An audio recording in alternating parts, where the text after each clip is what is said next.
or welcome back to my channel. Hey. Obviously, as you can see by the microfiber towel, it is time for another wash day. But before we get into today's wash day, please make sure that you are subscribed and be sure to hit that notification bell so you are notified every single time I upload a video. And if you enjoyed the video, I'd greatly appreciate if you gave me a thumbs up because it really does help my channel. Thank you so much. I appreciate you. So for this particular wash day, I realized I have a lot of products that I'm nearly finished and I wanted to use them up. And coincidentally, all of these products happen to be from Ulta. No. Before you jump in your car and head to Ulta to pick up any of these products, if you care to support me and my channel at no extra cost to you, please be sure to shop through the links in the description box. And even if you don't give a about supporting me and my channel, at least you can skip the line and do in-store pickup. Thank you so much. So you all know the drill. Let's go ahead and jump in the shower and get this wash day started.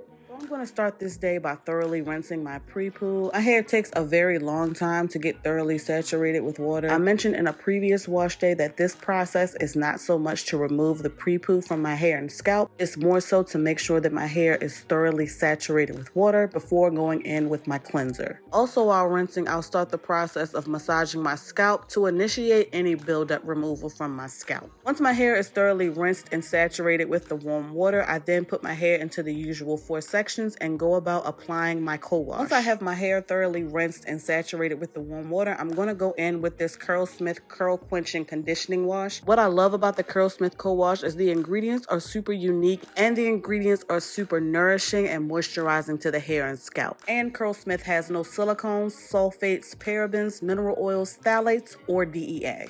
As you can see, the texture of this co-wash is a little creamy and slightly runny, and once I apply it to my hair, it doesn't really lather up like I prefer. As I'm working through the sections, you can see that this didn't really give me a lather, so to aid me in having a better lather from the co-wash and to improve slip, I did add a bit more warm water. Of course, in the natural hair community, people often disagree on application techniques. It's so interesting to me how people in the natural hair community often push adding water to make things more effective. I don't always agree with adding water to everything to quote unquote make it work. However, when it comes to a co-wash, it's the GOAT.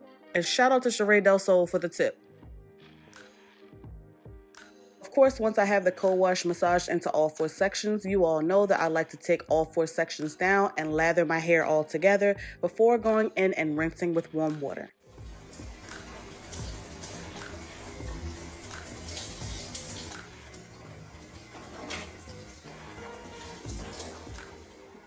I did allow my hair to dry in a t-shirt towel for about 40 minutes before going in to deep condition. And as you can see, my scalp is nice and clean and my hair is super soft. To deep condition today, I'm actually going to revisit the Main Choice Pow Mask, which I have reviewed previously on my channel, and of course, I'll leave that video up in the cards. This Main Choice Pow Mask claims to be a powerful deep treatment for parched strands. The Pow Mask claims to have benefits such as sealing cuticles, easing detangling, as well as leaving your hair extra shiny. This mask is super creamy and is infused with Venus bark, canker extract, plantain extract, cinnamon bark, and angelica root. I do want to mention that this hair mask does contain dimethicone, so if you do follow the curly girl method, this will not work for you.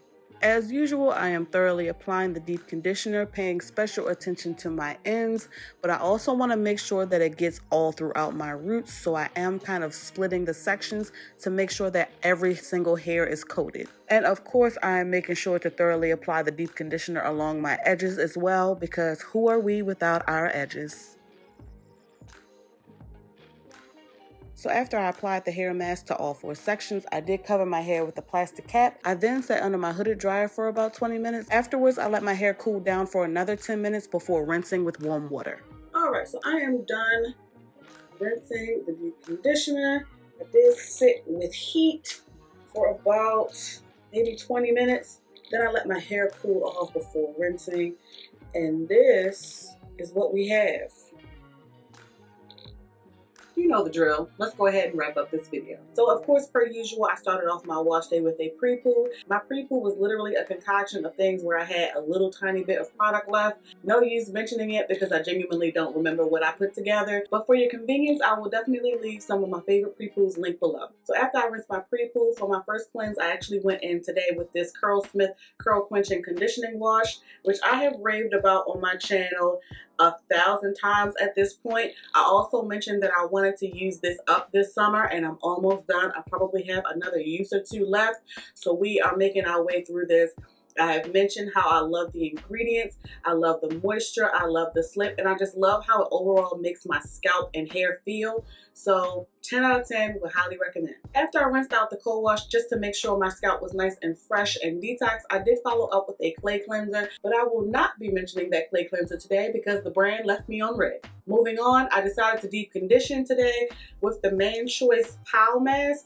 I think I mentioned in a video previously that I was going to toss this, but obviously in the long run I decided to keep this around, and I'm really glad that I kept this and decided to use it today, and I'm especially grateful that I decided to use it with heat. After adding heat to this, my hair felt like butter, and after I rinsed it out, which is the true test, my hair still felt soft. I'm still not convinced that this is a staple or something that you should run out and go get, or something that I will repurchase. Also, if you are someone who likes a deep conditioner that has slip, this has a bit of slip, but I did find in my coarser, kinkier textures that I did have a bit of a difficult time getting my fingers through. Of course, that's not a deal breaker for me, but it may be for you. I also want to mention that with me adding heat to this, the fragrance of this was a lot.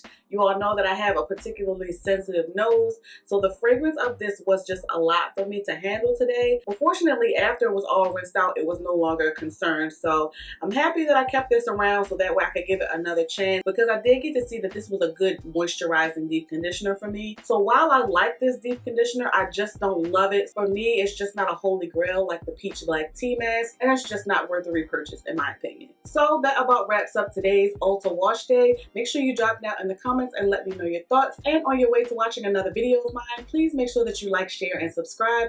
Thank you so much for watching. Please be safe, and I'll catch you in the next one.